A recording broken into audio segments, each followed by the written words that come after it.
والعاقبۃ للمتقین والصلاة والسلام علی سید الانبیاء والمرسلین وعلی آلہ واصحابہ الطیبین الطاہرین اما بعد فاعوذ باللہ من الشیطان الرجیم بسم اللہ الرحمن الرحیم یا ایہا الذین آمنوا انما الخمر والمیسر والانصاب والازلام رجس من عمل الشیطان فاجتنبوہ لعلکم تفلحون صدق اللہ العظیم۔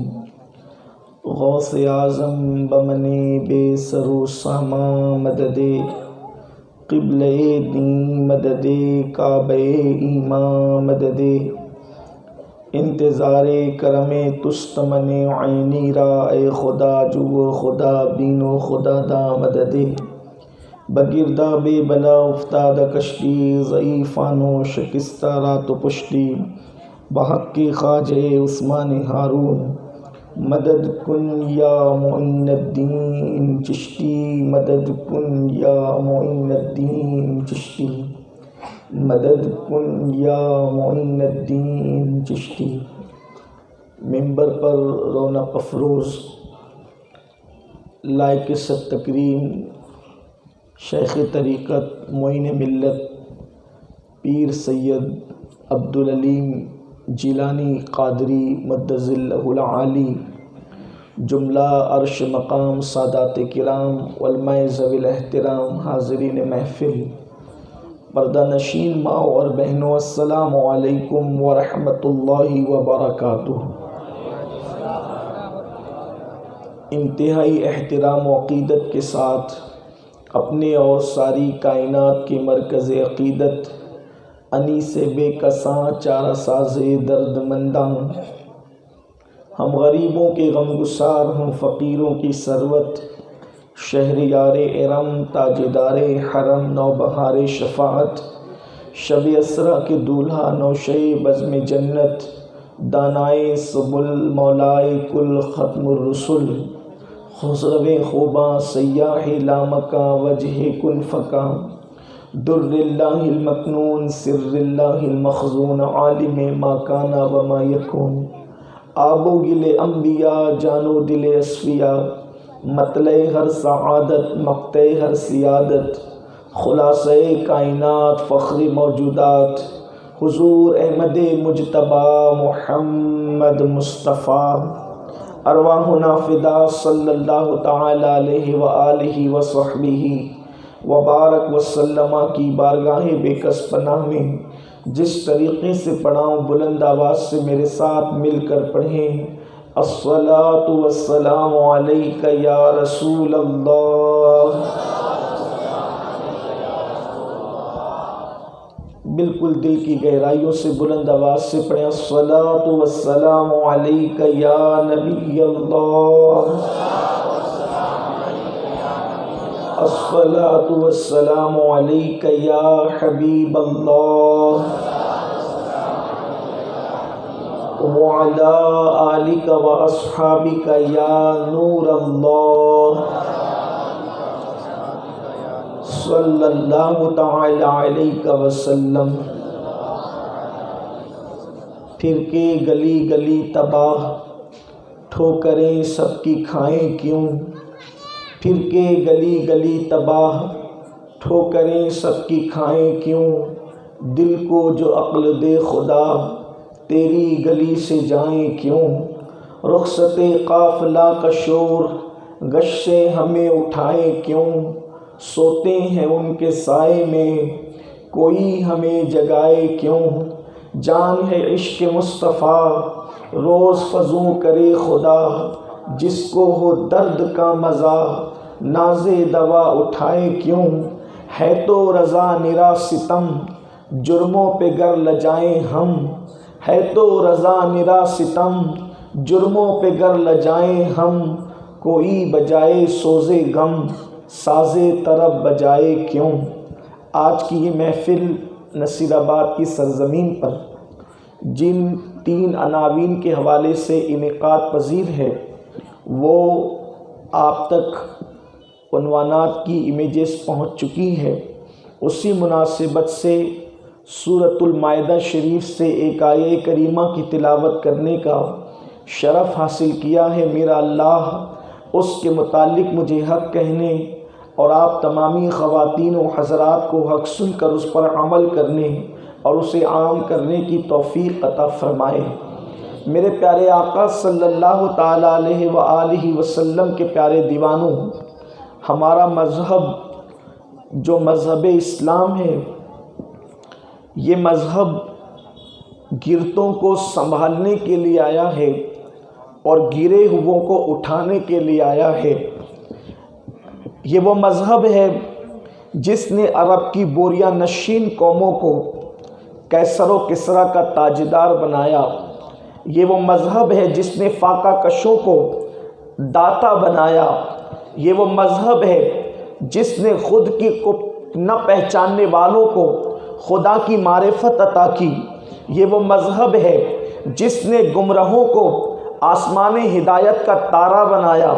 یہ وہ مذہب ہے جس نے اللہ اکبر انسان کو اتنا بلند کیا کہ لاہور کا قلندر یہ کہنے پر مجبور ہو گیا کہ دیوان گانے عشق محمد کو دیکھ کر گھبرا گئی ہے، گردش دوراں کبھی کبھی گردن میں ہار ڈالے ہیں، ماہوں نجوم نے گزرا ہے ان حدوں سے مسلمان کبھی کبھی۔ یہ وہ مذہب ہے جس زمین پر مسلمانوں نے قدم رکھا، لوگ کشاں کشاں اس مذہب سے وابستہ ہونے پر مجبور ہو گئے۔ یہ وہ مذہب ہے جو انسان کو جہاں بانی کا سلیقہ بھی عطا کرتا ہے اور جہاں بینی کا شعور بھی عطا کرتا ہے۔ یہ وہ مذہب ہے جو انسان کو شعور انسانیت عطا کرتا ہے۔ یہ وہ مذہب ہے جو انسان کو ذوق بندگی عطا کرتا ہے۔ یہ وہ مذہب ہے جو انسان کی آوارہ پیشانی کو معبودان باطل کے دروازے سے ہٹا کر خدائے وحدہ لا شریک کی بارگاہ میں جھکانے کا شعور عطا کرتا ہے۔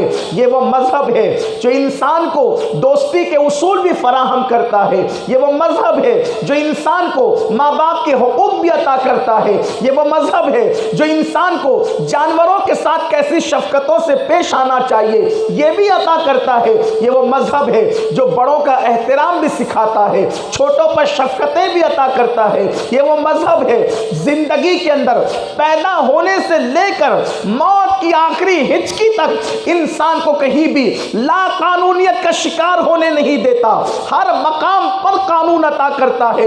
اسی لیے اللہ اکبر اس مذہب کے حسن سے، اس مذہب کی بلندی سے، اس مذہب کی حقانیت سے دنیا لرزہ برندام ہے۔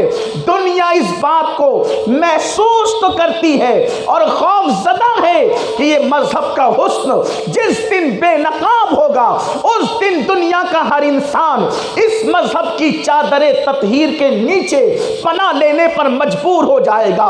اس لیے کہ سسکتی ہوئی انسانیت کے لیے صرف ایک مامن ہے، ایک پناہ گاہ ہے جسے مذہب اسلام کہتے ہیں۔ اگر دلوں کا سکون کہیں ہے تو وہ اسلام کے اندر ہے۔ اللہ اکبر حقانیت کہیں ہے اسلام کے اندر ہے، عورتوں کی عزت کو تحفظ کہیں ہے اسلام کے اندر ہے، زنا سے اگر بچانے کی طاقت کسی کے اندر موجود ہے اسلام کے اندر ہے۔ اگر عورتوں کو کوئی حقوق عطا کرتا ہے تو وہ اسلام عطا کرتا ہے۔ مردوں کو اگر حقوق زوجیت کے حوالے سے کوئی تنبیہ کرتا ہے تو اسلام عطا کرتا ہے۔ بچوں کی تربیت کا کوئی قانون عطا کرتا ہے تو اسلام عطا کرتا ہے۔ جوانی کو اگر کوئی تحفظ دیتا ہے تو اسلام عطا کرتا ہے۔ بلکہ اسلام صرف زمین کے اوپر انسان کو سکون نہیں دیتا بلکہ زمین کے اندر بھی اسلام کے ماننے والوں کو اللہ سکون چین عطا فرماتا ہے۔ اس لیے دنیا اسلام سے لرزہ برندام ہے۔ اللہ اکبر کوششیں ہو رہی ہے، کاوشیں ہو رہی ہے کہ کسی بھی طرح سے لوگوں کو اسلام کے قریب مت ہونے دو، اسلام کے قریب مت جانے دو۔ اللہ اکبر، کتنا بڑا المیہ ہے، کتنا بڑا المیہ ہے کہ دنیا کے دوسرے لوگوں کو تو اسلام سے روکا ہی جا رہا ہے، لیکن دوسروں کو صرف روکا نہیں جا رہا ہے بلکہ اب مسلمانوں کو بھی اسلام سے روکنے کی کوشش کی جا رہی ہے۔ اور یہاں سے لے کے وہاں تک میں سب کی توجہ چاہتا ہوں، جو لوگ اسلام کا کلمہ نہیں پڑھتے ان کو تو اسلام سے روک ہی لیا گیا ہے، لیکن اللہ اکبر، کتنی شومی قسمت کی بات ہے، کیسی بدقسمتی ہے کہ اللہ اکبر، اب تو کلمہ پڑھنے والوں کو بھی اسلام سے روکا جا رہا ہے، اور لوگ اسلام سے رک رہے ہیں، بلکہ لوگ اسلام سے رک چکے ہیں۔ خود مسلمانوں کو اسلام سے قریب ہونے کے لیے نہیں دیا جا رہا ہے، اسلام سے دور کیا جا رہا ہے۔ یہ کتنی بڑی سازش ہے میرے پیارے آقا صلی اللہ علیہ وسلم کے پیارے دیوانوں، کیا ہم اسلام سے دور نہیں؟ کیا ہم اپنے دین سے دور نہیں؟ اللہ اکبر، نام عبداللہ ہے، نام عبد الرحمن ہے، نام غلام مصطفیٰ ہے، نام محمد حامد ہے، لیکن اللہ مسلمان ہو کر اسلام سے دور ہے، کلمہ پڑھ کے اسلام سے دور ہے۔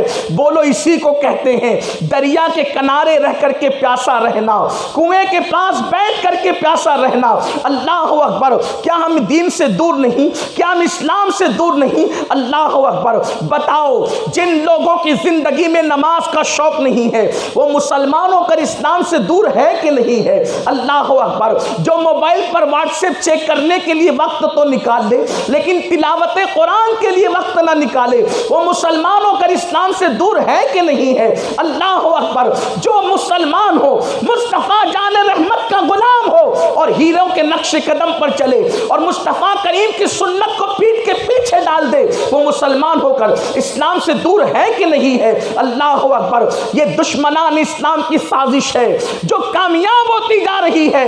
لیکن آؤ مسلمانوں، اگر دنیا میں کامیاب ہونا ہے اور آخرت میں کامیابی کے ساتھ جنت حاصل کرنا ہے، اپنے مذہب کے قریب آؤ، اسلام کے قریب آؤ، اس لیے کہ اسلام جیسا مذہب کائنات میں ہے ہی نہیں۔ اللہ اکبر، اور اسلام سے دور کرنے کے لیے الگ الگ انداز سے، نت نئے طریقے سے گناہ ایجاد کیے جاتے ہیں اور ہمیں گناہوں میں مبتلا کیا جاتا ہے، اور بالخصوص نوجوانوں کو دین سے دور کرنے کے لیے نئے نئے انداز سے گناہ ایجاد کیے جاتے ہیں۔ گناہوں کو فیشن کا نام دیا جاتا ہے اور گناہوں کو فیشن کا نام دے کر کے مسلمان جوانوں کو دین سے دور کیا جاتا ہے۔ بولو اللہ اکبر، جس دن میرا نوجوان دین کا پابند ہو جائے، اسلام سے قریب ہو جائے، اس کی زندگی قابل رشک ہوگی اور اس کی موت قابل فخر ہوگی۔ لیکن اللہ اکبر، ہم خود دین سے دور ہو گئے۔ اللہ اکبر، آج ہماری زندگی سے کہیں بھی اسلام جھلکتا ہوا نظر نہیں آتا، نہ جھلکتا نظر آتا ہے نہ چھلکتا نظر آتا ہے۔ ہم دین سے دور ہی ہوتے چلے جا رہے ہیں، اور دین سے دور کرنے کے لیے گناہوں کا سہارا لیا جا رہا ہے۔ اسلام دشمن طاقتیں نئے نئے گناہوں کو ہمارے درمیان نئے نئے انداز سے پیش کر رہی ہے۔ مثال کے طور پر کبھی شراب کو پرموٹ کیا جا رہا ہے، کبھی نشے کو پرموٹ کیا جا رہا ہے، کبھی حسن اور خوبصورتی کو پرموٹ کیا جا رہا ہے، کبھی جوے کو پرموٹ کیا جا رہا ہے، کبھی الگ الگ کھیلوں کو پرموٹ کیا جا رہا ہے۔ مگر یاد رکھنا، یہ سب دین سے دور کرنے کے ہتھ کنڈے ہیں۔ لوگوں کی سازشوں کو سمجھو۔ میرے اللہ نے آج سے 1450 سال پہلے اپنے محبوب پر نازل ہونے والے قرآن میں کامیابی کے اصول بتا دیے۔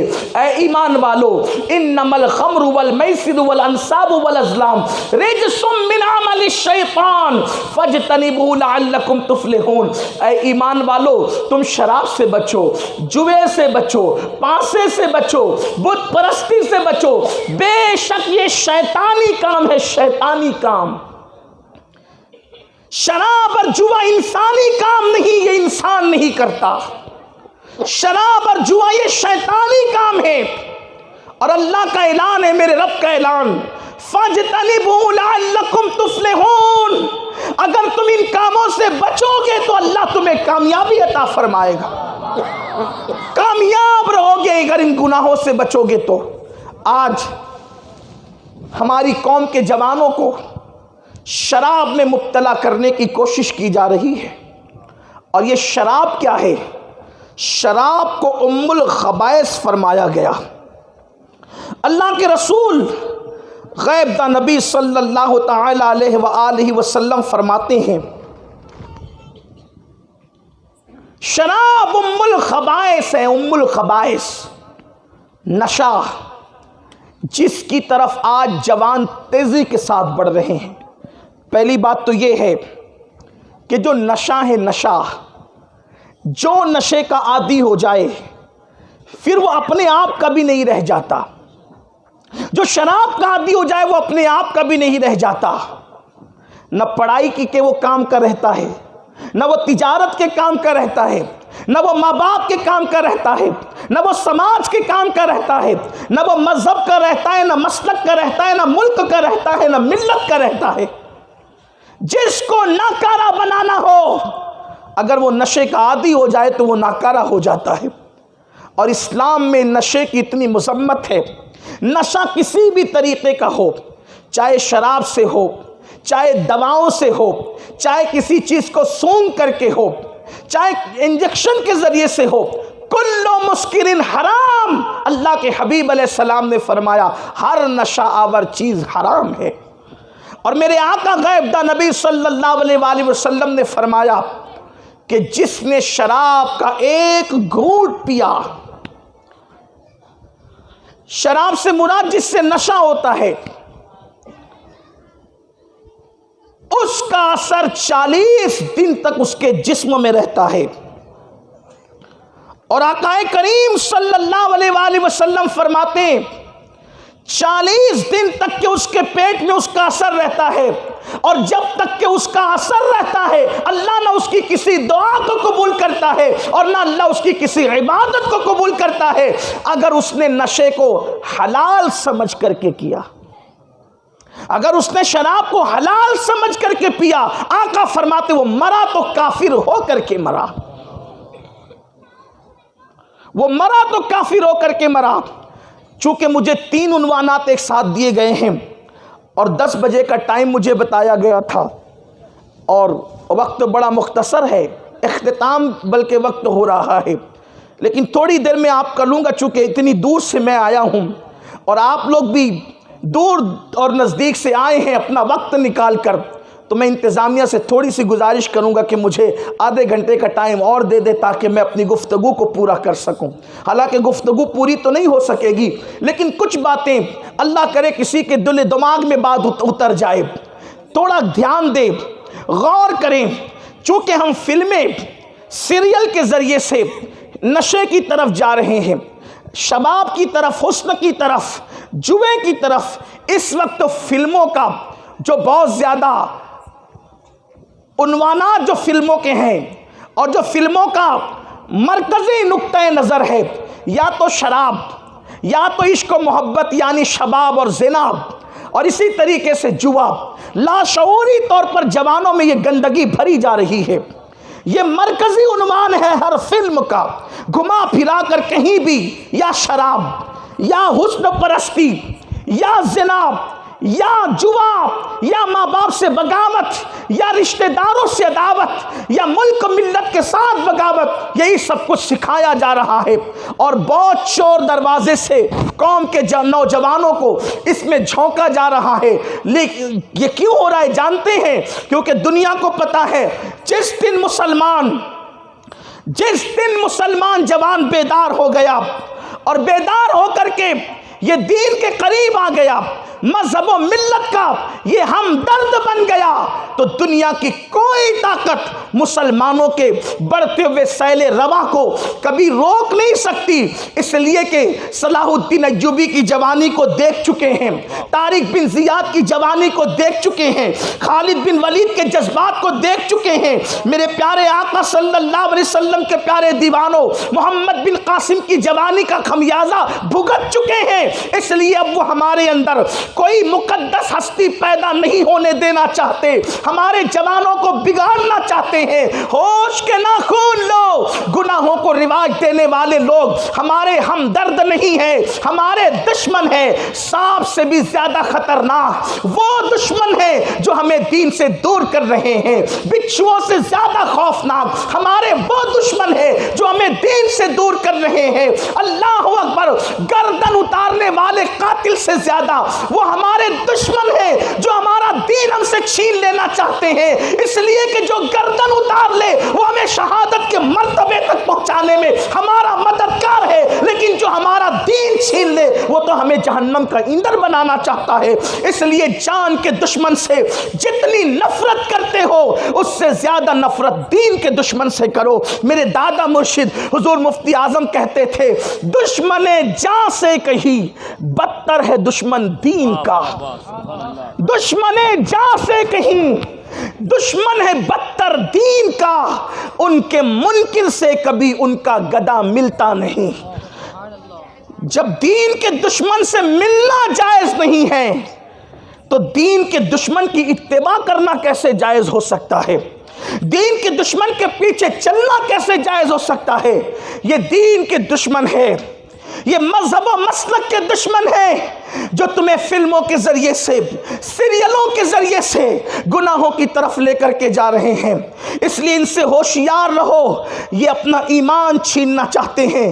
اور آپ جانتے ہو جو نشہ جس کو رواج دیا جا رہا ہے، زنا جس کو رواج دیا جا رہا ہے، جوا جس کو رواج دیا جا رہا ہے فلم اور سیریلوں کے ذریعے سے، کیا اس کا انجام ہے؟ چھوٹی چھوٹی عمر کے میری قوم کے جوان کوئی ٹینشن کے نام پہ نشے کے قریب ہو رہا ہے، کوئی دوستی کے نام پہ نشے کے قریب ہو رہا ہے۔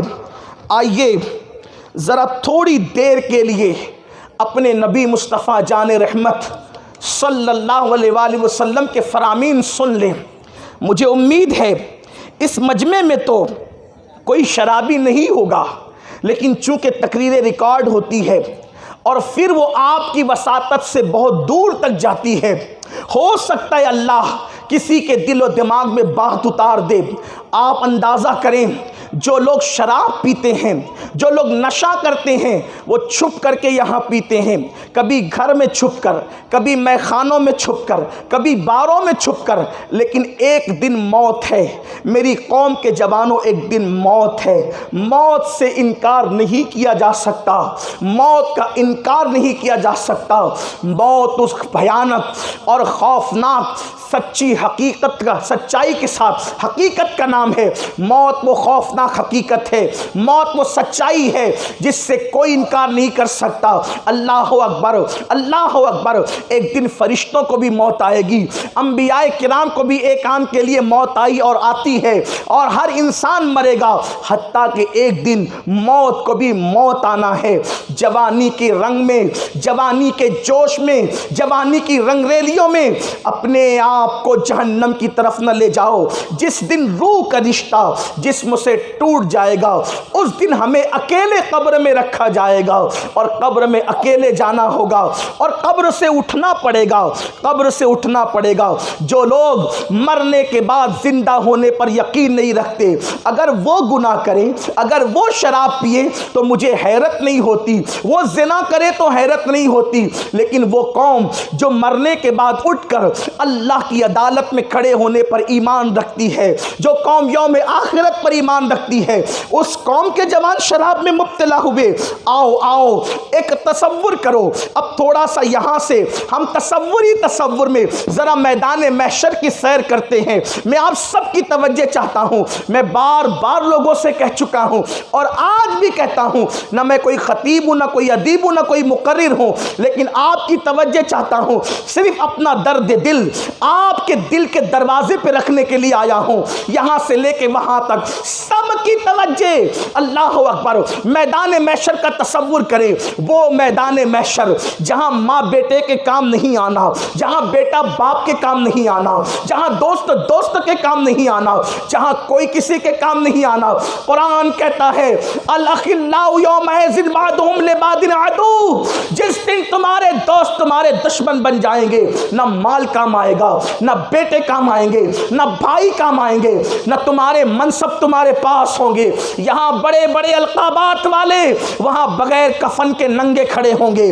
اللہ اکبر۔ ام المومنین حضرت عائشہ صدیقہ رضی اللہ تعالیٰ عنہ سے نے جب یہ سنا کہ لوگ ننگے کھڑے ہوں گے قیامت کے دن، ان کے بدن پر کفن بھی نہیں ہوگا، ام المومنین نے کہا یا رسول اللہ، میرے ماں باپ آپ پہ قربان، جب لوگ ننگے ہوں گے تو کیا ایک دوسرے کو دیکھ کر کے شرم نہیں آئے گی، ایک دوسرے کو دیکھ کر بے حیائی محسوس نہیں ہوگی؟ میرے آقا نے فرمایا عائشہ، وہ دن اتنا وحشت اور گھبراہٹ کا دن ہوگا کہ اس دن انسان اپنے آپ کو بھی دیکھنے کی فرصت نہیں کرے گا، اپنے آپ کو دیکھنے کی بھی جسارت نہیں کرے گا، مگر یہ کہ اللہ جسے دکھا دے۔ انسان کو اپنے آپ کی طرف نظر کرنے کے لیے فرصت نہیں ہوگی، اسے کہتے ہیں میدان محشر۔ اگر میں میدان محشر ہی کی طرف جاؤں تو بہت وقت لگے، لیکن چونکہ جلدی سے عنوان کی طرف آنا ہے، وہ میدان اللہ کی عدالت ہے، اللہ کی عدالت ہے، یہ کچہریاں نہیں ہے دنیا کی، کوئی رشوت دے کے چھوٹ گیا، کوئی پیسے دے کے چھوٹ گیا، کوئی سورسز سے چھوٹ گیا، نہیں، وہ دانا، وہ عادل، عدل والا خدا، قہار و جبار، صفت قہاری و جباری کے ساتھ فیصلہ فرمائے گا۔ کسی کو دم مارنے کی اجازت نہیں ہوگی۔ حضرت جبریل جیسے لوگ اللہ کی عدالت میں تھر تھر کانپ رہے ہوں گے۔ آج بہت آسانی کے ساتھ لوگ باتیں کرتے ہیں، ارے ہمارا کیا ہوگا قیامت، جو ہوگا دیکھ لیں گے۔ کیا دیکھو گے بھائی؟ شیر پڑے جا رہے، جو ہوگا دیکھا جائے گا، قیامت میں جو ہوگا دیکھا جائے گا۔ کیا دیکھو گے؟ قرآن کہتا ہے یوم یقوم الروح والملائکہ صفا لا یتکلمون الا من اذن۔ حضرت جبریل جو نبیوں کے پاس وحی لے کر آتے تھے، جس نے ایک سیکنڈ بھی اللہ کی مرضی کے خلاف نہیں گزارا، وہ جبریل اور سارے فرشتے اللہ کی ہیبت سے تھر تھر کانپتے ہوں گے۔ اس دن جبریل بھی کلام کرنے کی جرت نہیں پائیں گے اپنے اندر، فرشتے بھی کلام کرنے کی جرت نہیں پائیں گے، الا من اذن، مگر اللہ جسے اجازت۔ انبیاء کی زبان پر بھی نفسی نفسی، سوائے سید الانبیاء کے۔ اس دن سب کو قبروں سے اٹھنا ہے، قبروں سے اٹھنا ہے، اور قبر سے اٹھ کر اللہ کی عدالت کی طرف جانا ہے۔ سوچو وہ کیفیت، کافر اس دن کہیں گے یا لیتنی کنت ترابا، وہ کہیں گے کاش ہم انسان نہیں ہوتے، ہم مٹی ہو جاتے، مٹی۔ اللہ کی عدالت میں کھڑے ہونے کی بجائے ہم مٹی ہو جاتے۔ میرے عزیز، میری قوم کے جوانوں، جس دن کافر مٹی ہونے کی تمنا کریں گے، وہ دن، اس دن کو یاد کر کے سیدنا فاروق اعظم کہتے تھے کاش عمر کوئی درخت ہوتا، اسے کوئی کاٹ کر جلا دیتا تاکہ قیامت میں اللہ کی بارگاہ میں حساب سے بچ جا۔ جس کو یاد کر کے ام المومنین سیدہ عائشہ صدیقہ، کائنات کی ایک ہی خاتون ہے یہ جس کے بستر پہ قرآن نازل ہوا، اس خاتون کے سوا کسی کو یہ شرف حاصل نہیں، لیکن یہ مقدس خاتون کہتی کاش عائشہ پیدا ہی نہ ہوتی، اور اگر پیدا ہوئی تھی تو بچپن میں مر جاتی تاکہ بھولی بسری ہو جاتی، لوگ اس کو بھول جاتے۔ قیامت کو یاد کر کے یہ لوگ جس کے شان میں قرآن سورہ نور میں آیتیں نازل کرے، یہ خود کہیں میں بچپنے میں مر جاتی، بھولی بسری ہو جاتی، اللہ کو جواب مجھے نہیں دینا پڑتا۔ ہائے ہائے، صدیق اکبر کہتے کاش میں کوئی چڑیا ہوتا، مجھے ذبح کر دیا جاتا، کوئی کھا کر کے ہضم کر جاتا، تاکہ قیامت میں اللہ کی بارگاہ میں جواب دینے کے لیے کھڑا نہ ہوتا۔ اس دن اللہ کی عدالت کی طرف جب سب جائیں گے تو شراب پینے والے لوگ بھی جائیں گے۔ اللہ کے حبیب غیب دا نبی صلی اللہ علیہ وآلہ وسلم نے قیامت میں ہونا کیا ہے ابھی بتایا، پہلے بتایا تاکہ ہوشیار ہو جاؤ۔ سائرن بجا دیا گیا، الرٹ کر دیا گیا، آگاہ کر دیا گیا۔ اسی لیے نبی اس کو نہیں بنایا جاتا جو دیوار کے پیچھے نہ جانے، نبی اس کو بنایا جاتا ہے جو غیب کی خبریں دیا دیا کرتا ہے. بے خبر نبی بن کر نہیں آتا، غیب داں نبی بن کر آتا ہے. ہر نبی غیب داں تھے، لیکن ہمارے نبی ایسے غیب داں ہیں کہ جن کی ذات سے غیب الغیب خدا کی ذات بھی نہ چھپی، اور کوئی غیب کیا تم سے نیا ہو بھلا جب نہ خدا ہی چھپا تم پہ کروڑوں درود. اللہ کے حبیب غیب داں نبی صلی اللہ علیہ وآلہ وسلم نے پہلے بتایا کیا ہوگا قیامت کے دن، پہلے بتایا کیا ہوگا قبر میں، پہلے بتایا. الرٹ ہو جاؤ، آگاہ ہو جاؤ، پہلے سے سدھر جاؤ، پہلے سے سنور جاؤ. آگاہ کر رہے اللہ کے رسول علیہ الصلوۃ والتسلیم. لیکن کتنی نادان ہے میری قوم. اگر ماہرین موسمیات کہہ دے کہ کل طوفان آئے گا، آج سب انتظام میں لگ جاتے ہے نا. نبی پر کیا اعتماد کیا، نبی کی باتوں کی کیا قدر کی، نبی کی باتوں کی کیا اہمیت جانی. ماہرین موسمیات کہہ دے کہ کل زلزلہ آئے گا، آج سب تیاری میں لگ گئے، سب الرٹ ہو گئے. لیکن یہ زلزلہ آ بھی سکتا ہے، نہیں بھی آ سکتا ہے، کیونکہ ماہرین موسمیات کی بات سچ بھی ہو سکتی، جھوٹ بھی ہو سکتی. طوفان آئے گا، آ بھی سکتا ہے، نہیں بھی آ سکتا. ابھی نہیں دیکھا چند دنوں پہلے کیسی باتیں چل رہی تھی کہ ممبئی میں یہ ہوگا اور وہ ہوگا اور وہ ہوگا، لیکن کیا ہوا؟ کیا ہوا؟ کچھ نہیں ہوا. مگر یاد رکھو رسول اللہ نے جو کہہ دیا اس میں شک کرنا بھی مومنانہ شان کے خلاف ہے. تمہارے منہ سے جو نکلی وہ بات ہو کے لوگ کہتے ہیں ان کی بات پتھر کی لکیر. میں کہتا ہوں نہ، پتھر کی لکیر کو بھی مٹایا جا سکتا ہے یا توڑا جا سکتا ہے، ان کی بات پتھر کی لکیر سے بھی زیادہ مضبوط ہے. نہ ان کی بات کو مٹایا جا سکتا ہے، نہ ان کی بات کو بدلا جا سکتا ہے. اب سنو اللہ کے حبیب غیب داں نبی مصطفیٰ کریم رؤوف الرحیم صلی اللہ علیہ وآلہ وسلم کیا کہہ رہے ہیں، کیا فرما رہے ہیں.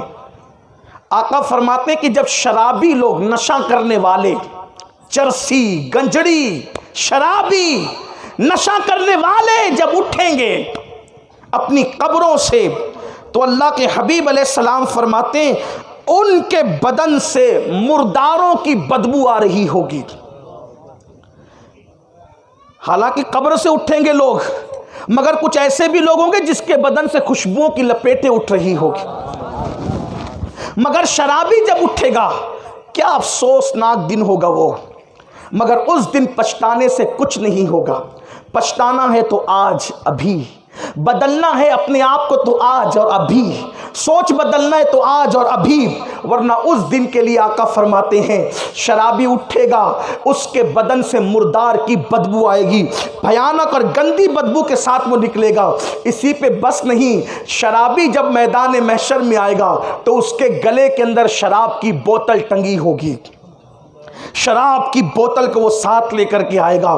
کیا افسوسناک دن ہوگا. شراب کی بوتل اس کے سینے پہ لٹک رہی ہوگی. آپ مجھے انداز بتائے تو صحیح، اگر کسی شادی کی محفل میں کوئی شراب کو اپنے گلے میں شراب کی بوتل کو لٹکا کر کے لے کر کے جائے تو اللہ اللہ اس کی ذلت کا عالم کیا ہوگا، اس کی ذلت کی پوزیشن کیا ہوگی. لیکن وہاں ایک دو لوگ نہیں ہوں گے، ایک دو کروڑ لوگ نہیں ہوں گے، اللہ اکبر، ایک دو ارب لوگ نہیں ہوں گے، تمام اولین اور آخرین ہوں گے. انبیاء وہاں، صحابہ وہاں، اولیاء وہاں، سب نیک و بد وہاں. اور اللہ اللہ آقا فرماتے ہیں مردار کی بدبو جسم سے آ رہی ہے، گلے میں شراب کی بوتل لٹک رہی ہے، ہاتھ میں شراب کا جام ہے. اس انداز سے وہ آئے گا اور اس کے پورے بدن پر سانپ اور بچھو چمٹے ہوں گے، سانپ اور بچھو اس کے بدن پر چمٹے ہوئے ہوں گے. اس انداز سے وہ آئے گا اور اس کے پیروں میں آگ کی جوتیاں پہنائی جائے گی، آگ کی جوتیاں پہنا کر، سانپ بچھوؤں کا لباس پہنا کر، شراب کی بوتل گلے میں لٹکا کر، ہاتھوں میں جام دے کر اس کو میدان محشر میں لایا جائے گا.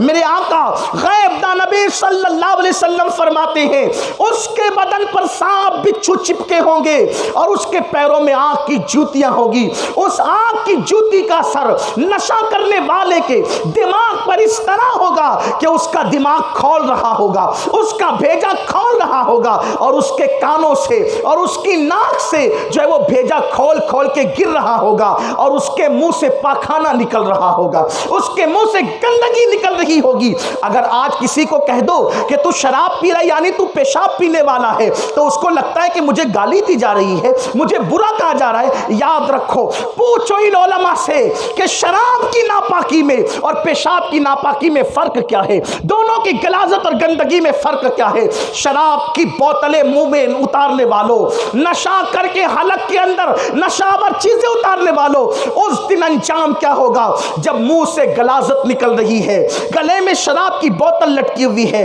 ہاتھ میں شراب کا جام ہے، بدن پر سانپ اور بچھو ہے، کان سے دماغ بہ رہا ہے، ناک سے دماغ بہ رہا ہے، پیروں میں آنکھ کی جوتیاں ہیں۔ اس انداز سے لایا جائے گا، اور اسی پر بس نہیں بلکہ اللہ اکبر، اب جو شراب اور نشہ کرتے ہیں ذرا دھڑکتے ہوئے دل پہ ہاتھ رکھ کر کے سنیں، اللہ اکبر، جب شرابی کو کہیں دفن کیا جاتا ہے، نصیر آباد میں دفن کرو، مالیگاؤں میں دفن کرو، دلی میں دفن کرو، ممبئی میں دفن کرو، شام میں دفن کرو، یمن میں دفن کرو، اس کو وہاں سے نکالا جاتا ہے، اور شرابی کو فرعون اور حامان کے قریب دفن کیا جاتا ہے، فرشتے لے جا کر اس کے وہاں دفن، اور جب وہ قیامت میں اٹھے گا تو حامان اور فرعون کے قریب سے اٹھے گا، وہ وہاں سے اٹھے گا، اور اس کی قبر جہنم کے گڑھوں میں سے گڑا ہوگی۔ میں کہتا ہوں کہ کسی مومن کو اتنا ہی سن کر کے سدھر جانا چاہیے، گناہ سے توبہ کر لینا چاہیے، نشہ سے بچ جانا چاہیے، اس لیے کہ نشہ کرنے والے مومن نہیں مرتے، ڈر ہے کہ وہ کافر ہو کر کے مرتے ہیں۔ بلکہ اگر کوئی نشہ دوا کے طور پہ بھی کرے، آج کل کچھ مالدار لوگ میڈیکل سے وہ دوائیں بھی خریدتے ہیں نا شرافت کے ساتھ، کہ جس میں نشہ تو ہوتا ہے لیکن بدنامی نہیں ہوتی، سو کارڈ نیک نامی کے چکر میں پھنسنے والوں، دنیا کے انسانوں سے بچ سکتے ہو نا گناہ کرتے وقت، کیا میرے اللہ کی نگاہ سے بھی بچ سکتے ہو؟ سیدنا مالک ابن دینار فرماتے، حضرت مالک بن دینار کہتے میرا ایک دوست تھا، اور اتنا بڑا محدث تھا کہ اس کو 2 لاکھ حدیثیں یاد تھی۔ مالک بن دینار، ذرا دل سے سننا، مالک بن دینار کہتے میرا دوست تھا، اتنا بڑا عالم اور محدث تھا کہ اس کو 2 لاکھ حدیثیں یاد تھی۔ جب اس کی موت کا وقت قریب آیا تو میں نے سوچا کہ دوست ہے، چلو اس کی عیادت کروں، اور بڑا عالم ہے، بڑا نیک ہے، متقی، پرہیزگار، عبادت گزار۔ لیکن جب میں اس کے سرہانے جا کے بیٹھا تو اس نے کہا کہ اسلام جھوٹا مذہب ہے، معاذ اللہ، انکار کیا اس نے اسلام کا۔ یہ بڑی نازک گھڑی ہے، بڑی کٹھن گھڑی ہے، بہت کٹھن گھڑی۔ موت کے اضمحلال میں آدمی ایمان ہی سے چلا جائے، موت کوئی چھوٹی موٹی مصیبت نہیں، ایمان جانا اس سے بڑی مصیبت، وہ کافر ہو گیا۔ حضرت مالک بن دینار کہتے ہیں میں نے یہ جملہ سنا، میں بھاگا وہاں سے، یہ تو کافر ہو گیا، یہ تو کافر ہو گیا، اسلام کے خلاف بول دیا، کافر ہو گیا۔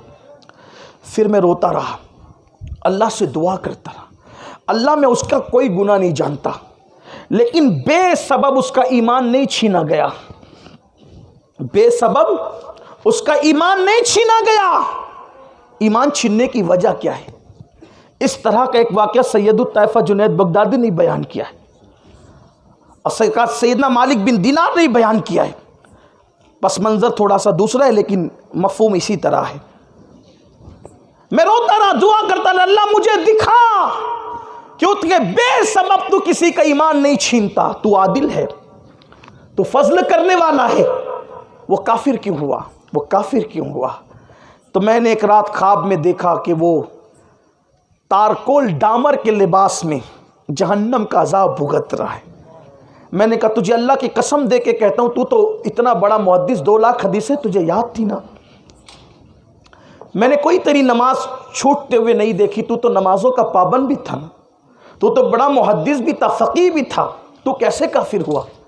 اس نے کہا مالک مجھے ایک بیماری تھی، مجھے ایک بیماری تھی اور پوشیدہ بیماری تھی، بیماری میں بتانا نہیں چاہتا تھا۔ میں ایک حکیم کے پاس گیا اور وہ حکیم یہودی تھا۔ اس حکیم نے مجھ سے کہا اگر تم سال میں 2 مرتبہ ایک ایک کٹورا بھر کے شراب پی لو تو تمہیں یہ بیماری کا اثر ختم ہو جائے گا، نہیں آئے گی یہ بیماری۔ ہر 6 مہینے پہ تمہیں ایک کٹورا پینا ہے۔ تو میں چپکے سے بطور دوا ایک کٹورا شراب پی لیتا تھا۔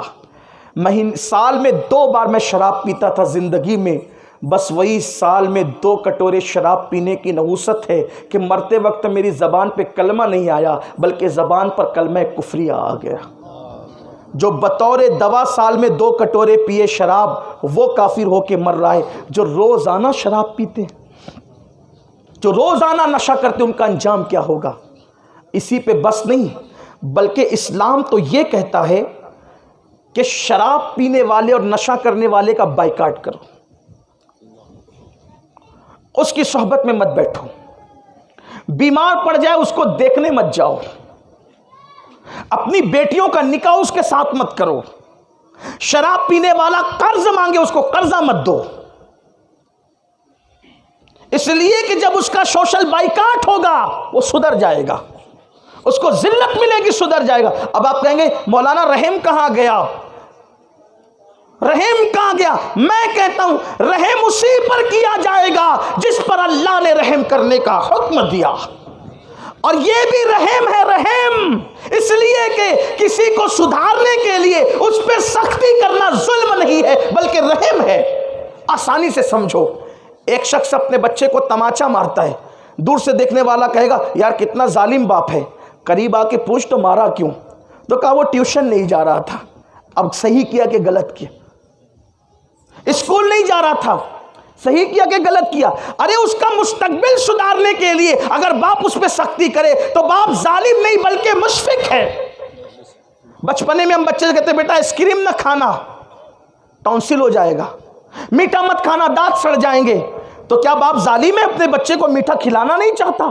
ارے وہ چاہتا ہے کہ بچے کی صحت کس میں ہے اور بچے کو تکلیف کس میں ہے۔ واللہ باپ اپنے بیٹے سے جتنا پیار کرتا ہے اس سے کروڑوں درجہ میرا اللہ اپنے بندوں سے پیار کرتا ہے۔ تو اپنے بچے کو آئس کریم سے بچانا چاہتا ہے، مار پیٹ کر کے، میرا اللہ سوشل بائیکاٹ کے ذریعے سے اپنے بندے کو نشے سے بچانا چاہتا ہے، اسی لیے حکم دیا گیا ان کا سوشل بائیکاٹ کرو۔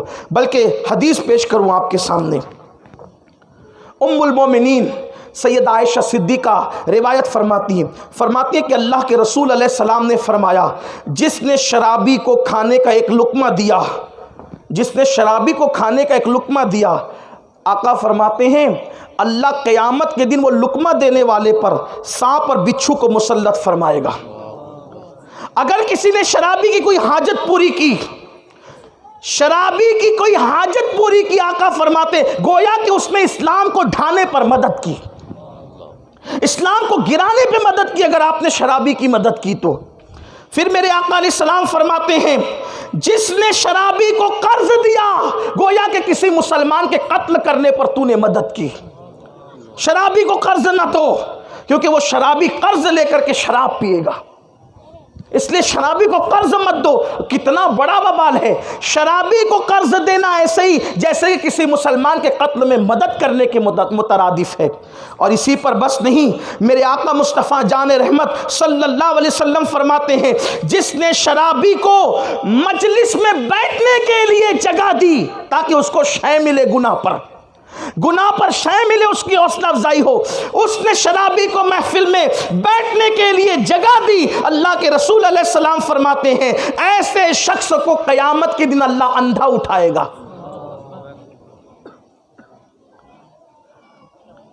اب جب شرابی کو بٹھانے والے کے ساتھ یہ انجام ہے کہ اس کو اللہ اندھا اٹھائے گا، اس شرابی کا حال کیا ہوگا؟ نشے کرنے والے کا انجام کیا ہوگا؟ اور اسی پر بس نہیں، آقا فرماتے ہیں کہ شرابی سے نکاح مت کرو، بیمار پڑ جائے اس کی عیادت مت کرو، اور پھر فرمایا شراب وہی پیتا ہے، نشہ وہی کرتا ہے جو توریت، انجیل، زبور اور قرآن اور اللہ کے نبیوں پر جو کچھ نازل ہوا انکار کرنے والا جو کرتا ہے وہی شرابی بھی کرتا ہے۔ اس کی تشریح میں بس ہمارے محدثین نے آگے قوسین میں لکھ دیا مگر یہ انجام اس کا ہے جو شراب کو حلال جانتا ہو۔ پھر میرے آقا صلی اللہ علیہ وآلہ وسلم نے ایک مقام پر اور فرمایا، آقا فرماتے ہیں جس نے شراب پیا اس سے میں محمد بیزار ہوں، اور اس پر اللہ بھی لعنت کرتا ہے۔ اس لیے نشہ انسان کو تباہی کے دہانے پر لے جا رہا ہے، اور یہ نشہ ہی ہے جو انسان کو مزید، نشہ کرنے والے کو خبر ہی نہیں ہو۔ بہت بڑی باتیں اگر اور احادیث پڑھی جائے تو ٹائم کم پڑے، بات ختم نہیں ہو، رات ختم ہو جائے، لیکن بس اتنا ہی، اس سے بڑھ کر کیا ہوگا۔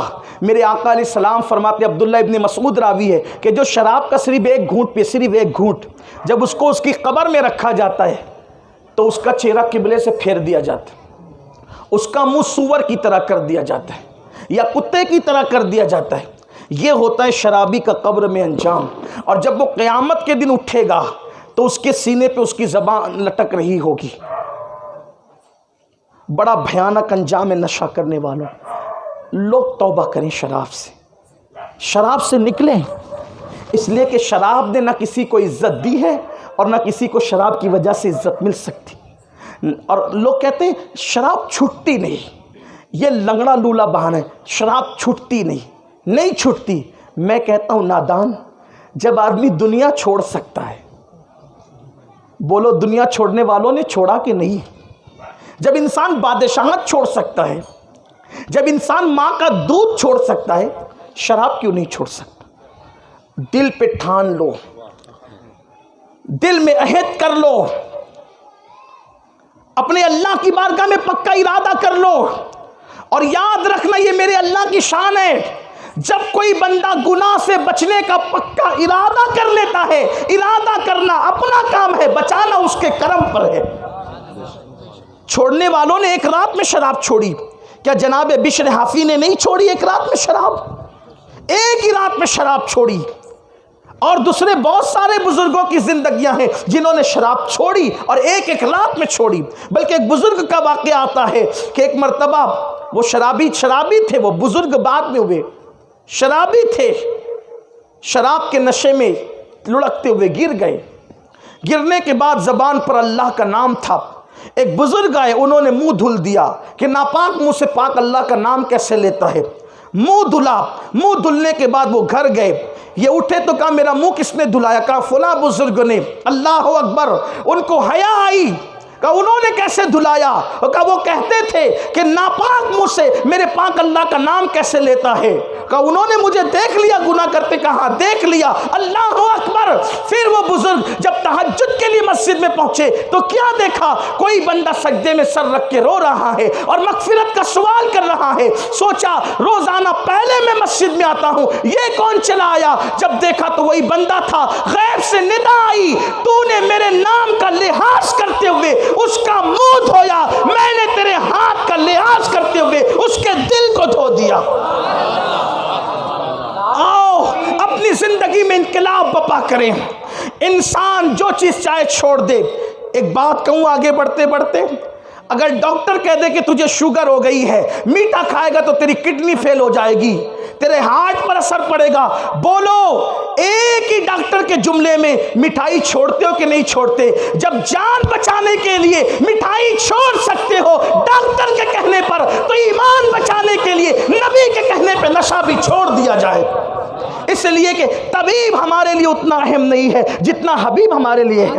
ہم سچی توبہ کر لیں، بدل دیں اپنے آپ کو، انشاءاللہ اللہ کی مدد ہوگی۔ اور یہ شراب ہی، اب گفتگو کو اختتام کی طرف لے جاتے ہوئے، یہ شراب ہی آدمی کو چور بھی بناتا ہے، ڈاکو بھی بناتا ہے، قاتل بھی بناتا ہے، جھوٹ بھی بلواتا ہے۔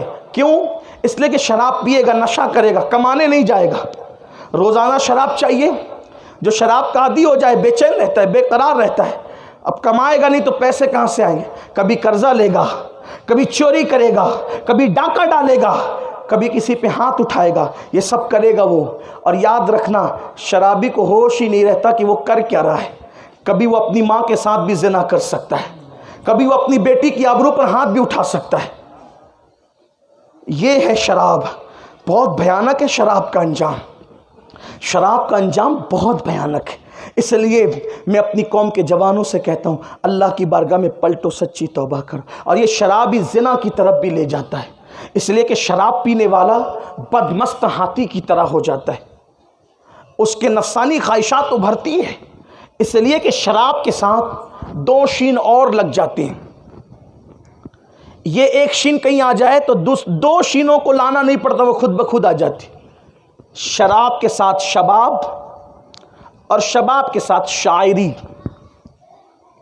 اسی لیے آج بھی باروں کے اندر گانے بجتے ہیں، میوزک بجتے ہیں۔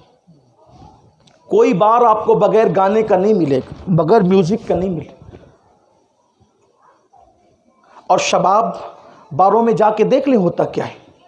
یاد رکھنا اچھی طرح سے، اگر کسی کے ذہن و دماغ میں یہ خبط ہے کہ جوانی میں اس طرح گزاروں گا کہ میری زندگی میں لڑکیوں کا حسن ہوگا اور شباب ہوگا، تو میں زیادہ کچھ نہیں کہنا چاہتا، بس ایک بات کہنا چاہتا ہوں، وقت کی نزاکت کو سامنے رکھتے ہوئے ایک بات کہنا چاہتا ہوں۔ امام شافعی رحمۃ اللہ علیہ کے اشعار کا مفہوم ہے کہ ہر قرض لینے والا اپنی مرضی سے دیتا ہے، مگر زنا اس قرض کو کہتے ہیں کہ ادھر تم نے کسی کے ساتھ کیا، ادھر تمہاری گھر کی عورت سے وہ خود بخود ادا ہو جاتا ہے، مگر جو توبہ کر لے۔ اگر اپنی بیٹی سے پیار ہے، کسی کی بیٹی پہ کبھی بد نظری مت کرنا۔ اگر اپنی بہن سے پیار ہے، کسی کی بہن پہ کبھی پاپ کی نظر مت اٹھانا۔ اگر اپنی ماں سے پیار ہے، کسی کی ماں پر کبھی پاپ کی نظر مت اٹھانا۔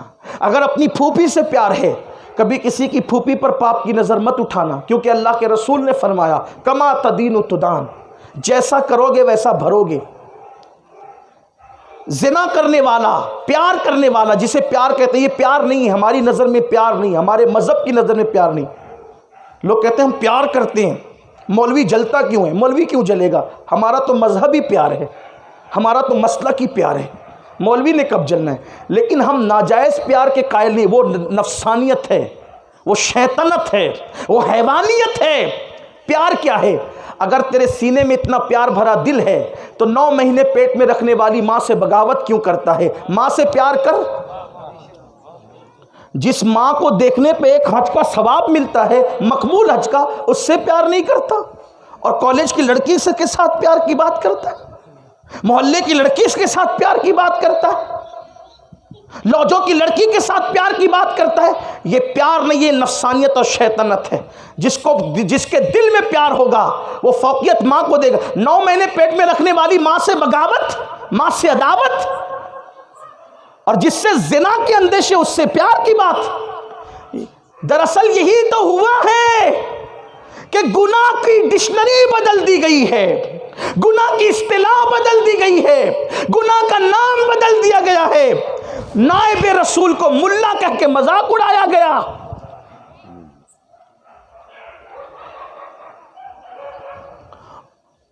علماء کو دہشت گرد کے کھانے میں لا کے رکھا گیا، اور زانیوں کو جنٹل مین کہا گیا، زانیوں کو، شرابیوں کو دی گریٹ کہا گیا، اپر کلاس کہا گیا، روشن خیال کہا گیا۔ کیوں؟ اصطلاح بدل دو، اتنی خوبصورت اصطلاح کر دو کہ گناہ کرنے والے کو شعور ہی نہ رہے کہ میں کر کیا رہا ہوں۔ زنا کو پیار کا نام، نفسانیت کو عشق کا نام۔ عشق یہ نہیں، عشق تو وہ تھا جو بلال نے کیا، عشق تو وہ تھا جو ویسے کرنی نے کیا، عشق تو وہ تھا جو جناب خباب نے کیا، عشق تو وہ تھا اللہ اکبر جو صدیق اکبر نے کیا، عشق تو وہ تھا جو فاروق اعظم نے کیا، عشق تو وہ تھا جو عثمان غنی نے کیا، عشق تو وہ تھا جو مولا علی نے کیا، عشق تو وہ تھا جو سعد و سعید نے کیا، عشق تو وہ تھا جو عرفی اور جامی نے کیا، عشق تو وہ تھا جو رومی اور رازی نے کیا، عشق تو وہ ہے جو امام اہل سنت امام عشق محبت نے کیا، عشق تو وہ تھا جو غوث و خواجہ نے کیا۔ کیا عشق تھا کہ کتوں پر بھی رحم کرتے تھے، کیا عشق تھا کہ چڑیوں پر بھی رحم کرتے۔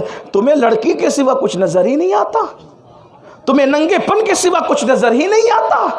یہ کیا عشق؟ عشق یہ نہیں ہے، عشق تو وہ ہے جو دیوار میں چنوا دے لیکن حرام کام کی طرف قدم اٹھنے نہ پائے۔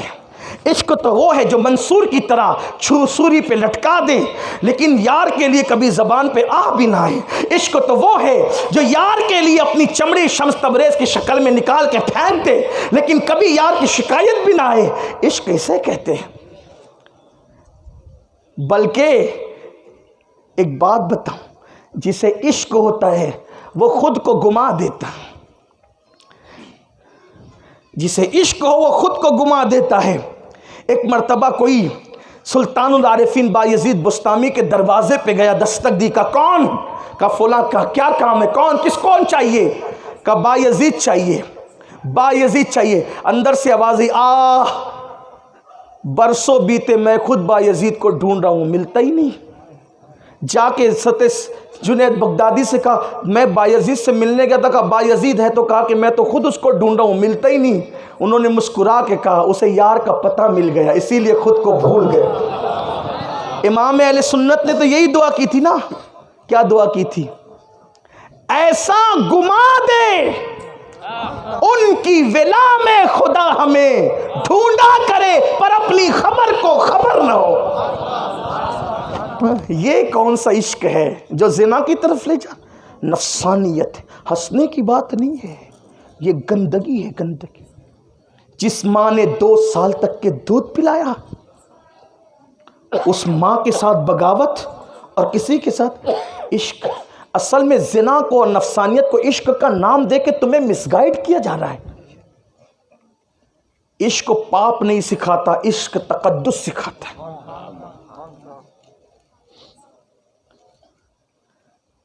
ایک بات آپ سے پوچھوں، جس کو جس سے عشق ہو وہ اس کو کانٹا بھی چبھے تو بے چین کرتا ہے، یہ عشق کیسا کہ آبرو لوٹ لے؟ اور میری مائیں اور بہنیں بھی اگر یہاں موجود ہے، میں ان سے بھی کہتا ہوں، عورت کا اسلام میں مقام بہت بلند ہے۔ اگر عورت پیدا ہوئی بچی کی شکل میں تو وہ ماں باپ کے لیے جنت ہے، نیک ہے تو شوہر کے لیے جنت ہے، اور ماں بن گئی تو اس کے قدموں میں جنت ہے۔ لیکن آج کی ہماری بیٹیاں سیریلوں کو اور فلموں کو دیکھ کر وہ بھی آوارگی کی طرف جا رہی، بے پردگی کا مزاج عام ہو رہا ہے۔ اگر کسی نے زیور کی لالچ دے دی، کسی نے بائک پہ گھمانے کی لالچ دے دی، کسی نے شادی اور نکاح کی لالچ دے دی، مسلمان تو مسلمان کسی غیر کا بھی ہاتھ پکڑ کے بھاگنے کے لیے تیار۔ مسلم بیٹیوں کی غیرت کیا تھی، اور آج مسلم بیٹیوں کا حال کیا ہو گیا؟ یہ دن صرف سیریلوں کی لعنت نے دکھائی، فلموں کی نحوست نے یہ دن دکھائے۔ ایک وقت وہ تھا کہ جب مسلمان کے گھر میں بچی پرورش پاتی تھی تو پڑوسی کو پتا بھی نہیں ہوتا تھا کہ بچی پرورش پا رہی ہے۔ یہ حالات تھے، یہ حالات تھے۔ اور آج سیریلوں نے، اور خاص طور پہ موبائل نے، اور موبائل کے اندر انٹرنیٹ نے، جس مذہب نے عورت کے ہاتھ میں قلم دینے سے روکا ہو، اس مذہب کے ماننے والے اگر آج اپنی بیٹی کو موبائل دے رہے ہیں، موبائل بیٹی کے ہاتھ میں دینے والا باپ کبھی بیٹی کا خیر خواہ نہیں ہو سکتا۔ انجام سے بے خبر ہے۔ بیٹیاں خون کے آنسو، میں نہیں کہتا سب بیٹیاں ایسی، بلکہ آج بھی مسلمانوں کی بیٹیاں جتنی با حیا ہے اتنی کسی کی بیٹیاں با حیا نہیں ہے، لیکن چند کی وجہ سے پورا مذہب بدنام ہو رہا، پوری قوم بدنام ہو رہی ہے۔ ایک لڑکی کے متعلق تاریخ میں موجود ہے، ایک لڑکی کے متعلق تاریخ میں موجود کہ ایک لڑکے نے اس سے کہا کہ تو کتنی خوبصورت ہے۔ شروعات ظالموں کی یہیں سے ہوتی، ہوس پرست مرد آغاز یہیں سے کرتے، کتنی خوبصورت ہیں آپ، بھولی بھالی بچیاں وہیں پہ ڈھیر ہو جاتی ہیں۔ لیکن میں اپنی قوم کی بیٹیوں تک اپنی آواز پہنچانا چاہتا ہوں، دل کی، ہوس پرست مردوں کے ہوس کا نشانہ نہ بنو۔ مردوں کا حال تتلی اور بھورے سے کم نہیں، جیسے بھورا کسی کھلتے ہوئے گلاب کا رس چوس کر پھر دوبارہ اس طرف کا رخ نہیں کرتا، ویسے مرد تمہیں ماں باپ اور ملت اور قوم کے ساتھ بغاوت پر آمادہ کرتے ہیں، اور تمہاری جوانی کا شباب چوس کر کے ایسی بغاوت کرتے ہیں کہ پھر اس در کا رخ نہیں کرتے، پوری زندگی تباہ ہو جاتی۔ میں اپنی بہنوں سے کہتا ہوں، تمہاری زندگی سیریل کی اداکارہ کی طرح 3 گھنٹے کی نہیں ہے، ہمیں تو پوری زندگی جینا ہے، مسائل سے کس کا سامنا کرنا ہے، فیس کرنا ہے، قوم کے سامنے چیلنجز کا مقابلہ کرنا ہے۔ یہ جوانی کے چند دن کے جذبات اور لمحات پر میں بہ کر کے اپنی جوانی کو تباہ اور برباد مت کرو۔ ہمیں کوئی ضرورت نہیں اپنے لیے شوہر ڈھونڈنے کی، ہماری قوم کی بیٹیاں یہ تصور چھوڑ دے کہ میں نے اپنا شوہر ڈھونڈنا ہے، کوئی ضرورت نہیں ہے، اس لیے کہ خود کے لیے شوہر ڈھونڈنا یہ جانوروں کی فطرت ہو سکتی، انسان کی نہیں۔ ہمارے یہاں بیٹی بہت معظم اور مکرم ہے، ہمارے یہاں بیٹی کا رشتہ ماں باپ ڈھونڈتے ہیں، نانا نانی ڈھونڈتے ہیں، دادا دادی ڈھونڈتے ہیں، بھائی بہن ڈھونڈتے ہیں، بڑے ڈھونڈتے ہیں اپنے تجربات کی روشنی میں، اور ڈھونڈ کر وہ لاتے ہیں اور پھر پوچھتے ہیں کہ تو راضی ہے کہ نہیں ہے۔ اگرچہ رشتہ بیٹی کی رضا سے ہوتا ہے لیکن ڈھونڈنے والے اور ہوتے ہیں۔ بادشاہ خود ڈھونڈنے نہیں نکلتا، اور ڈھونڈ کر لا کے مرضی پوچھتے ہیں، تو لوگوں کے یہاں بادشاہ کی جو اہمیت ہے اس سے زیادہ ہمارے یہاں بیٹی کی اہمیت ہے۔ ہمارے یہاں بڑے ڈھونڈتے ہیں بیٹی کے لیے رشتہ، خود ڈھونڈنے مت نکلو، ورنہ زندگی کے بیچ بھور میں آبرو بھی لوٹ لی جائے گی۔ ایک لڑکی سے کسی لڑکے نے کہا تو بہت خوبصورت ہے، 14-15 سال کی لڑکی تھی، اس نے کہا کیا اچھا لگا میرے وجود میں تجھے؟ لڑکے نے جواب دیا تیری آنکھیں اتنی خوبصورت ہیں، ایسا لگتا ہے جیسے نرگس کے کھلتے ہوئے پھول، تیری آنکھیں جھیل جیسی لگتی ہے، کاش کہ کسی دن موقع ملے تو میں اس میں اتر کر کے ڈوب جاؤں۔ لڑکی کو غصہ آیا، اس لیے کہ جس کی پرورش سیدہ فاطمہ الزہرا کے کردار کے سائے میں ہوئی ہو، جس کی پرورش غیرت زینب کے سائے میں ہوئی ہو، جس کی پرورش طہارت عائشہ صدیقہ کے سائے میں ہوئی ہو، جس کی پرورش آبرو خدیجۃ الکبریٰ کے سائے میں ہوئی ہو، وہ بیٹیاں کب کسی کے حسن کی تعریف سے خوش ہو سکتی تھی؟ اس نے کہا رک، ٹھہر، ابھی تیرا انتظام کرتی ہوں۔ گھر گئی، کنیز کو بلایا، ایک رکا لکھا اور چاقو لیا، دونوں آنکھیں کاٹ کے تشت میں رکھ دیا، لے جا اسے دے دے، اگر آنکھیں پسند ہے تو لے جا اسے دے دے۔ کنیز گئی، اے لڑکے تو ہی تھا نا تھوڑی دیر پہلے کسی کی آنکھ کی تعریف کرنے والا؟ ہاں میں ہی تھا، کیا ہوا؟ تحفہ آیا ہے۔ نوجوان نے دل میں سوچا پہلی محبت کا تیر کامیاب کر گیا، تحفہ بھیجا، راضی ہے تبھی تو، لیکن جیسے ہی کپڑا ہٹایا، کٹی آنکھیں دیکھ کے پیروں کے نیچے سے زمین نکل گئی، اور اٹھا کر کے رکا پڑا تو اس خط میں لکھا تھا اے نوجوان، جو میری آنکھوں کی تو نے تعریف کی ہے وہ آنکھیں میں نے کاٹ کے تجھے بھیج دیا ہے، اس لیے کہ جو آنکھیں لوگوں کو میرے فتنے میں مبتلا کریں، ایسی آنکھیں میں اپنے پیشانی میں رکھنا نہیں چاہتی۔ مجھے اندھی بن کر رہنا تو گوارا ہے مگر پاپی بن کر رہنا گوارا نہیں ہے۔ یہ غیرت تھی مسلم بیٹیوں کی۔ فاقہ کشی کی نوبت آ جائے فاقے کر لو، فاقہ کشی کی نوبت آ جائے فاقہ کر لو، دوپٹے میں پیون لگانے کی نوبت آ جائے پیون لگا لو، کسی چھت کے نیچے بے سر و سامانی میں رات گزارنے کا وقت آئے رات گزار لو، بلکہ اپنی موت کو پسند کرو مگر اپنی آبرو کو بیچنا پسند مت کرو۔ اگر وقت میں گنجائش ہے تو میں ایک چھوٹا سا واقعہ جو مجھے بہت پسند ہے، ایک چھوٹا سا واقعہ بیان کرنا چاہتا ہوں، اسی پہ میں تقریر ختم کروں گا، گفتگو ختم کروں گا۔ شاید یہ میری ابتدائی دنوں کی زندگی کا کسی خطاب کا یا کسی تقریر کا یا کسی وعظ کا اقتباس ہے۔ شروع میں کبھی میں نے اس کو کسی محفل میں کہا تھا اور آج کہنا چاہتا ہوں۔ اس ایک واقعے میں آپ کو بہت سی چیزیں عبرت کی ملے گی اور اسی پہ بات مکمل ہوگی.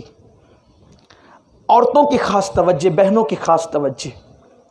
نصیر آباد کی ہمارے علاقے کی عورتیں ایسی نہیں ہے، پھر کہتا ہوں، لیکن چونکہ پوری دنیا میں تقریریں جاتی ہیں، اللہ کرے کسی تک پہنچے، کسی کے دل تک پہنچے. اب تو ایسا بھی ہو رہا ہے کہ شادی شدہ عورتیں بھی اجنبی مردوں سے تعلقات بڑھا رہی سیریلوں کی وجہ سے. بلکہ ابھی ہم لوگ آ رہے تھے راستے میں تو حضرت نے کئی واقعات اس سلسلے میں بیان فرمائے. بہت بھیانک دور سے ہم گزر رہے ہیں، بہت بھیانک دور سے گزر رہے ہیں، اور اس میں قصوروار مرد بھی ہے. اس کی وجہ یہ ہے عورتوں کو محبت دینے میں ناکام ہو رہے ہیں. حیا کے پردے میں کہہ رہا ہوں، اس جملے پہ جا کے گھر میں غور کرنا. اور میرا رب گواہ ہے کہ اس طرح کی تقریریں کرنا میرا کوئی شوق نہیں ہے، لیکن مجبور ہے کہ نہ کہیں تو پھر لوگ آگاہ کیسے ہوں گے. دلہن کو 6 مہینے نہیں ہوتے، ہاتھ کی مہندی نہیں چھوٹتی، وہ طلاق کا مطالبہ کرتی. پاگل تھوڑی ہے وہ. تم محبت دینے میں کہیں نہ کہیں کمزور ہو رہے ہو. کیوں؟ شادی سے پہلے گندی فلمیں دیکھی، اپنی ہاتھوں سے اپنی جوانی کو ضائع کیا، محبت دینے میں ناکام ہو.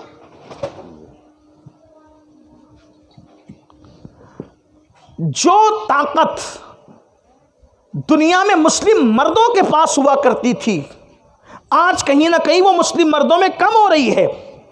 کیونکہ پہلے زنا کیا، شادی سے پہلے سب کچھ لٹا دیا، اب کیا پیش کرے گا؟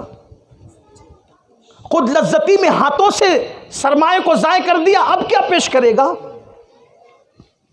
اسی لیے پوری دنیا میں کل سب سے زیادہ کوئی پسندیدہ مرد تھا تو وہ مسلمان مرد ہوا کرتا تھا. کیوں؟ اس لیے کہ وہ پیار بھرپور دے پاتا تھا.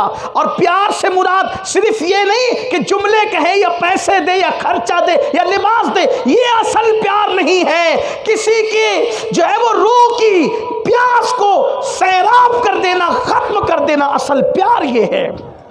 اگر بیوی کو تسکین ہو جائے شوہر سے تو وہ جھوپڑے میں بھی سکون کے ساتھ گزارا کرنے کے لیے تیار ہو جاتی ہے. اور ایک بات آپ سے کہہ دوں، دنیا میں جو نامردی بڑھ رہی ہے، اور کھول دوں، اس کی سب سے بڑی وجہ کثرت سے داڑھی منڈانا ہے. اس لیے کہ قدرت نے داڑھی کے بالوں میں وہ طاقت رکھی ہے، کوئی بڑی سی بڑی دوا بھی مرد کو وہ قوت فراہم نہیں کرتی جو داڑھی کے بال فراہم کرتی. سروے کر لیں آپ. میں کوئی بے حیائی کی بات کرنے کے لیے نہیں بیٹھا یہاں، لیکن اپنے مذہب کی بات کروں گا، کیونکہ حق بیان کرنے میں نہ اللہ شرم فرماتا ہے، نہ اللہ حیا فرماتا ہے، نہ اس کا محبوب حیا فرماتا ہے. گناہ کرنے میں شرم ہے، حق بولنے میں شرم نہیں ہے. یہ جو نامردی بڑھ رہی ہے نا، مردوں کا کام ہے، مردوں کی زینت ہے داڑھی، مردوں کی زینت ہے داڑھی. لوگ داڑھی کو بہت نام رکھتے رہے، بہت نفرت کی نظر سے دیکھتے رہے، لیکن آخر بال سفید ہونے کے بعد بھی لوگ وہیں آئے. آنا تھا وہیں آئیں گے. جوانی میں نہ آئے، بڑھاپے میں تو آئی گے نا. ہاں لوگ. یہ اور بات ہے کہ بیچارے جب اس قابل نہ رہے تب اس دروازے پر آئے، آ گئے. داڑھی کی بڑی فضیلت ہے. چہرہ جہاں نورانی ہوتا ہے وہاں دل بھی نورانی ہوتا ہے.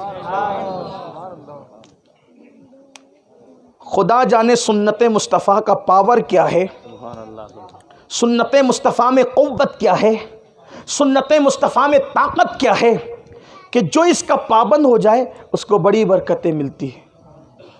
تو میں یہ عرض کر رہا تھا کہ کہیں نہ کہیں ہم محبت دینے میں کمزور پڑ رہے ہیں، ناکام ہو رہے ہیں. اس لیے اس وجہ یہ ہے کہ جب بھوک ایک دسترخوان پہ نہیں مٹے گی آدمی کی تو وہ دوسرے دسترخوان پہ جائے گا، چوری چپکے جائے گا. اگر ایک دسترخوان پہ بھوک مٹ جائے کوئی بیوقوف تھوڑی ہے آبرو کو خطرے میں ڈالنے کے لیے. اس لیے اس طرف بھی توجہ ہونی چاہیے. یہ گندی فلمیں تباہ کر رہی ہے. گندی فلمیں دیکھنا اچھا لگتا ہے، اس کا انجام بڑا بھیانک ہے. بہرحال رونا کہاں تک رویا جائے، دکھڑا کہاں تک پیش کیا جائے. جو بات میں کہنے چلا تھا وہ یہ کہ ایک ایک جملے کے اندر آپ کو کچھ نہ کچھ پیغام ملے گا، لیکن توجہ سے سننا بہنوں کی بھی. لیکن اپنی بہنوں سے یہ بھی کہتا ہوں کہ اللہ نہ کرے اگر کسی کے ساتھ یہ حادثہ پیش آ جائے کہ روح کی تسکین نہیں ہو پا رہی ہو، تو اسے چاہیے کہ وہ صبر سے کام، آبرو کا سودا نہ کرے. حضرت سیدنا امام یافعی رحمۃ اللہ تعالی علیہ بہت بڑے بزرگ ہیں. امام یافعی یہ حضور غوث پاک کے مرید کے مرید ہیں. کچھ لوگوں نے کہا 2 واسطے سے یہ غوث پاک کے مرید ہوتے ہیں، کسی نے کہا 1 واسطے سے غوث پاک کے مرید ہوتے ہیں. انہوں نے غوث پاک کے دیکھنے والوں کو دیکھا ہے. امام یافعی ان کی بڑی شور آفاق کتاب ہے، اس میں انہوں نے ایک واقعہ لکھا ہے، اور وہ واقعہ میں اپنے الفاظ کے جامع میں مختصر کر کے بیان کرتا ہوں. 2 دوست تھے. آبرو کی حفاظت کرنے والوں کو اللہ کیا انعام دیتا ہے. جو اپنی آبرو کی حفاظت کرے، غربت میں، تنگ دستی میں، پریشانی میں، اللہ اس کو انعام کیا دیتا ہے. 2 دوست تھے. اس میں سے ایک دوست کو اللہ نے یہ کرامت دی تھی کہ اگر وہ دوست جلتی ہوئی انگار میں ہاتھ ڈالتا تو آگ اس کے ہاتھ پہ اثر نہیں کرتی. جلتی ہوئی آگ میں وہ ہاتھ ڈالتا تھا، آگ اثر نہیں کرتی. اور یہ واقعہ اتنا معتبر ہے کہ امام یافعی نے لکھا، اسی لیے یہ اس کے معتبر ہونے میں کوئی شک ہی نہیں. انگار میں ہاتھ ڈالتے آگ اثر نہیں کرتی. بھئی یہ چیز تو بڑی تعجب خیز تھی. تو دوسرے دوست نے کہا یار تیرے ہاتھ پر آگ اثر نہیں کرتی، اس کی وجہ کیا ہے؟ اس نے کہا یار یہ داستان بڑی لمبی ہے، چھوڑ دے اس کو. کہا یہ کیسی دوستی ہے؟ دوست تو ہوتا وہی ہے جو اپنے دوستوں سے کوئی راز نہیں چھپاتا، اور تم یہ راز کیوں چھپا رہے ہو؟ اس نے کہا ٹھیک ہے اگر سننا چاہتے ہو تو سنو. پھر اس نے داستان شروع کی. اس نے کہا تم جانتے ہو میں مالدار گھرانے کا فرد ہوں، اور اللہ نے ہمیں بہت دولت دی، آج بھی دیے، کل بھی دیا تھا. میں نے جوانی کی دہلیز پہ قدم رکھا، مال بھی تھا، دولت بھی تھی، جوانی بھی تھی، اور اللہ نے مجھے خوبصورتی بھی دی ہے. تو میری جوانی کا شروعاتی جوانی کا واقعہ ہے کہ میں گرمیوں کے موسم میں جب کہ ہواؤں میں خشکی تھی اور خشک و ٹھنڈی ٹھنڈی ہوائیں جب چل رہی تھی، تو میں اپنے گھر کی ٹیرس پر چہل قدمی کر رہا تھا، اور چاند پورے آب و تاب کے ساتھ 14ویں رات کا چمک رہا تھا. اس چاندری رات میں جبکہ میں بہت مخمور بھی تھا اور مسرور بھی تھا، جوانی کا عالم تھا، شادی نہیں ہوئی تھی، ابتدائی جوانی تھی، میری نظر سامنے کی ٹیرس پر پڑی تو میں نے دیکھا ایک خوبصورت لڑکی، حسن کی ملکہ. اگر میں اس کو اپنے ذوق کے مطابق علامہ ارشد القادری کے قلم کی روشنی میں اس کا حسن بیان کروں تو میں اس کو یوں کہہ سکتا ہوں کہ اس کا چہرہ ہندوستانی شاعری کے مطابق بنارس کی صبح کی طرح تھا، اور اس کے بال متھرا کی شام کی طرح. اس کا چہرہ، اس کے رخسار ایسے لگتے تھے جیسے کسی جھیل کے اندر ابھی کوئی کنول مسکرایا ہو. اس کے ہونٹ دیکھ کر ایسا لگتا تھا کہ جیسے گلاب کی پنکھڑیاں ابھی کوئی مل کر کے گیا ہو. بالوں کو دیکھ کر یوں لگتا تھا کہ سنبل کا پودا ابھی کسی کھیت کے اندر اپنی پتیوں کو بکھیر دیا ہو. وہ چلے تو یوں لگتا تھا کہ جیسے ہرن چوکڑی بھر رہی ہے، اور اگر وہ خرام ناز کرے تو یوں لگے کہ جیسے ساون بھادوں میں مور اپنے پنکھ کو کھول کر کے جو ہے وہ مستی کے اندر جھوم رہا ہو. اتنی خوبصورت وہ لڑکی، اتنی حسین وہ لڑکی، اور اس پر طرفہ قیامت یہ کہ 14ویں رات کا چاند اس کی دودیا دودیا روشنی میں اس کا چہرہ یوں لگتا تھا کہ جیسے جنت کی حور زمین پہ اتر آئی.